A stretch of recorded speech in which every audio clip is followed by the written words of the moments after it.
Beautiful, wonderful, glamorous people. Hello, welcome back. UCC 9, Secured Transaction. You know that UCC 3 deals with a negotiable instrument. If you know what a negotiable instrument is, you know how to create a non-negotiable instrument. 4 deals with the account and how you create default relating to negotiable or non-negotiable, which is UCC 3. UCC 5 is how you use that birth certificate, aka letter of credit, within contract. UCC 8 is how it is turned into securities. 9 is what really gives you the keys to the stepping stone to what you do with 3, 4, 4A, 5, and 8. Today, let's speak about secure transactions, aka those UCC 1, 3, and other forms, publicly or privately, when it comes to filing relating to the interest of that birth certificate. Let's go to 9-102. When I tell people who are having a bit of a road bump, which for some might be discouraging, which for some might just be a sign to slow down a bit, or for some might just be a sign to really get certain things together by being a bit more creative and branching out. If they're telling you that your UCC filing requires a real estate property to attach to it if you're doing it as a fixture filing or a lien, I tell you they don't, and therefore use a cover letter that says you anticipate for it to be. And I play this audio within this video thumbnail. Okay, so the document that you have and you're recording it, do you have a legal description for the property? Or it's not a land property, it's an intellectual property. yeah, and so that form is a fixture filing, which usually is stating that there's this piece that's not a permanent fixture to the property, but it associates to this property. So, do you have a legal description and pin that this property, this non-fixed piece of what you say is intellectual property, do you have a property that would be fixed to, like a house or a location? In the future, yes. In the near future, yes. But as of now, no. Okay. So,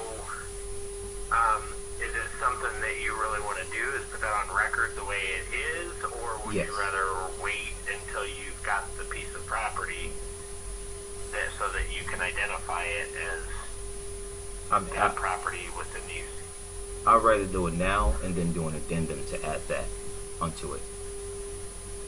That was the plan. Okay. All right. Well, yeah, if you want to go ahead and send it in, it's not common.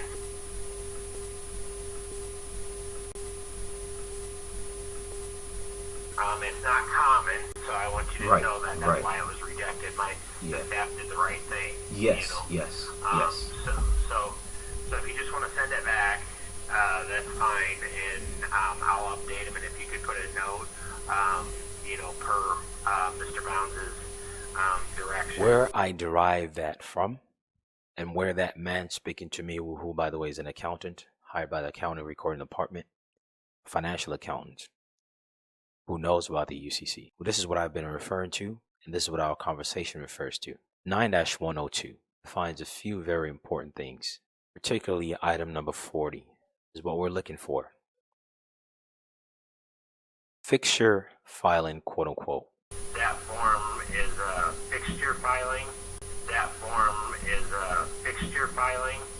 Remember, 9-102 is the definition and index of definitions. By the way, this term index also means something, which relates to how certain records are created. And when you look at UCC forms, whether it be UCC 1 or UCC 3, it tells you about indexes and how certain informations are input into public records. And the recorders also have something called indexes or indexing of records, but we're not going to go there. But know that all these things are related to it. If you know what I'm about to say, you don't even have to worry about the formality of what index is, because what you're doing consequently and naturally attaches to the function of it. Fixture filing means the filing of a financing statement covering goods. Goods is when people try to insinuate right to travel in your vehicle or your private good, but they're using the term goods and misconstruing it with speculation of creating their own license plates.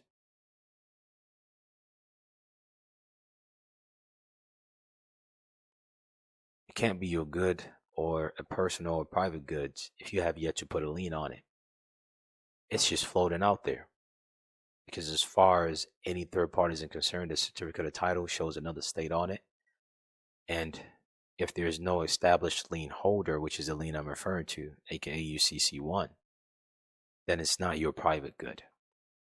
It can't be your good or a personal or private goods if you have yet to put a lien on it. It's just floating out there. Because as far as any third party is concerned, the certificate of title shows another state on it. And if there's no established lien holder, which is the lien I'm referring to, aka UCC 1, then it's not your private good. And when you do that UCC 1, this form right here, the primary actor here that you want to emphasize is the secured party and the lien they have to the debtor. The subsequent UCC 3 forms you'll be doing, or any other forms you'll be doing, we emphasizing how that secured party is handling the debtor. So the debtors will be emphasized in the UCC 3 because the debtor is really the one being used. The UCC 1 emphasizes the one using. Every other subsequent UCCs that you do will emphasize the one being used. And most importantly, the attachment. And most importantly, the attachment would define the why and how of how the debtor that you're relating to in those other UCC forms, how it's being used. The UCC 1 emphasizes the one using. Every other subsequent UCCs that you do will emphasize the one being used. And most importantly, the attachment. And most importantly, the attachment would define the why and how of how the debtor that you're relating to in those other UCC forms, how it's being used. And within the addendum and amendments to UCC 1 forms, you see the word fixture filing used. So this is a UCC 1 addendum. You see words such as fixture filing. We give you the option. This financing statement, are you using it to cover timbers or extracted collateral or fixture filing? Likewise, in UCC 3 addendum, which looks quite similar to UCC 1 addendum, you see this term also. Well, is this financing statement amendment? Is it being filed as fixture filing, extracted collateral, or timber cut? This thing called fixture filing, it means the filing of a financing statement covering goods. What is goods? Goods is in 44. Goods means all things, all, including those contract of yours. Land or not, relating to land or not, papers, effect. Goods means all things that are movable. Movable refers to personal property that you can move from point A to point B. AKA, it doesn't always have to be real property when a security interest attaches.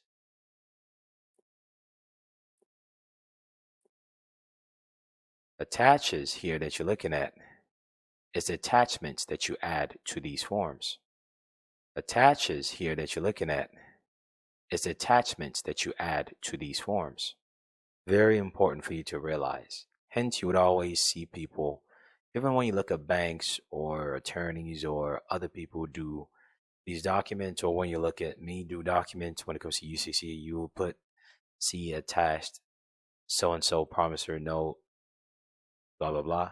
That term attached refers to goods. Whenever you use the word attach in financial matters, you're referring to it being a fixture filing goods. The word you use is important. Goods means all things that are movable when secured interest attaches. And the way that you attach secured interests is through attachment of your contracts that defines how that transaction is made and who the interested parties are. The term includes fixtures, standing timber that is to be cut and removed under conveyance or contract for sale. 3. The unborn young of animal. The unborn young of animal refers to humans. That child whose soul is attached to that birth certificate that all these financial filing is related to. So when people tell you about agriculture, lien, blah, blah, blah, being human souls and human classified as agriculture because humans have natural mineral resources inside them, so and so, they're misleading you to the actual people who actually grow plants. What you're supposed to be doing is relating to attachments of fixture filing, which covers, because goods means 3, the unborn young of animals, which humans are considered that child. Crops grown or to be grown, even if the crop are produced, vines, bushes, manufactured homes, which is usually movable property. The term also includes computer program embedded in goods and any other supporting information provided in connection with transactions relating to the program. Blah, blah, blah. So now we know goods relate to a fetus. We also know it relates to movable private properties, which usually people misconstrue by using that buzzword goods on their vehicle by not putting a lien on it first. This term goods is a lien related term because goods is basically what a fixture filing is, because a fixture filing is a financing statement. A financing statement shows a lien that covers goods. So when people are referring to their private vehicle as goods, they're assuming, or the assumption is that you already have a lien on it. Ask most of these people who create their private license plate, do you have a lien on that vehicle? They'll tell you, huh, or no, or try to tell you some other stuff, completely unrelated. Yet, in the world of commerce, goods relates to financing statements. Financing statements tabulate who has interest based on the first lien holder. So again, if that vehicle that you're calling a private good that's for non-commercial, if you want to remove it from the quote-unquote commercial realm, what you're really trying to do is remove it from others' commercial interests. What you're really trying to do is remove it from others' commercial interests. What you're really trying to do is remove it from others' commercial interests by establishing your commercial interest. If you say you're just removing it from commercial world completely because it's a private good, you're still doing nothing with it. It's still free flowing out there. And the presumption is that you know how commerce works because you're calling it a private goods. Yet, you don't have a lien on it. Clearly, most don't know what prudent administration of trust matter is. Because if they did, they will have no need to create that private plate. They'll put a lien on that vehicle first and have a trust hold it in a public place. And in a trust, hold that lien privately. I'll keep repeating. Like I've shown in several videos, I've done it in this video. It's no more on the Patreon page. It's now on the website. It shows you exactly how to put your vehicle in trust in everything you do. And everything you do along with it. 40, fixture filing means the filing of financing statement covering goods that are, listen to this, financing statement covering, so that UCC one that relates to properties, private properties, or any type of soul or other natural resources, aka goods, that are or are to become fixtures, that are, meaning it's already a fixture, or are to become fixtures. See, when I tell you within that cover letter that they can file it because it's anticipated to attach to something, this is the source of it. So if they're giving you the ultimate hard time, like I had to call and speak to their manager and give them this verbiage and he agreed, this is the thinking behind it.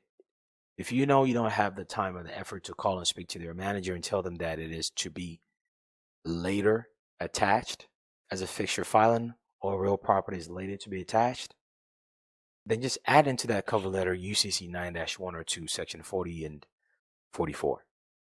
So when I'm saying these things and I'm showing you the audio of the first-hand experience, this is the Uniform Commercial Code that backs it up.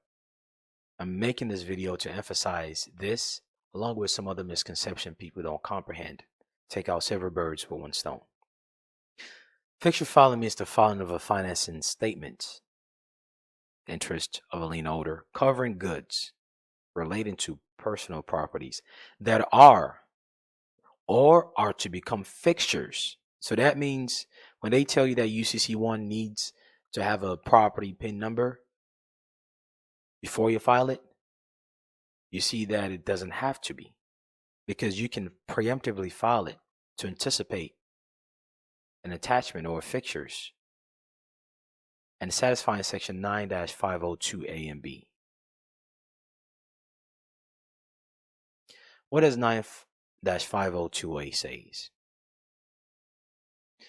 9-502, content of financing statement.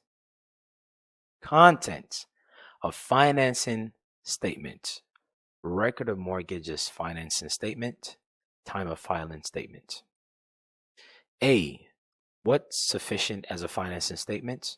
So if someone is trying to tell you, hey, you need a PIN number before this scheme is sufficient for us to file, 9-10240 tells you that you don't have to, because financing statement can be filed in anticipation of what is to become.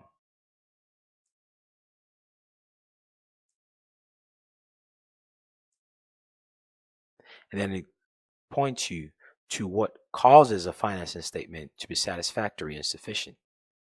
9-502A, sufficiency of financing statement. I've realized also that I have yet to make a video showing the body of Uniform Commercial Code that basically shows why you're feeling certain things a certain way. Well, here it is. Here's the thinking behind why you fill it out a certain way. Subject to subsection B, which 9-10240 also mentions 9-502A and B. So A and B goes together. A financing statement is sufficient only if it provides the name of the debtor, meaning these are the requirement for it to be filed. Anything otherwise that they're telling you, they're fucking with you. I went through it too. Otherwise, I wouldn't have that audio record I played to you in that video. So what most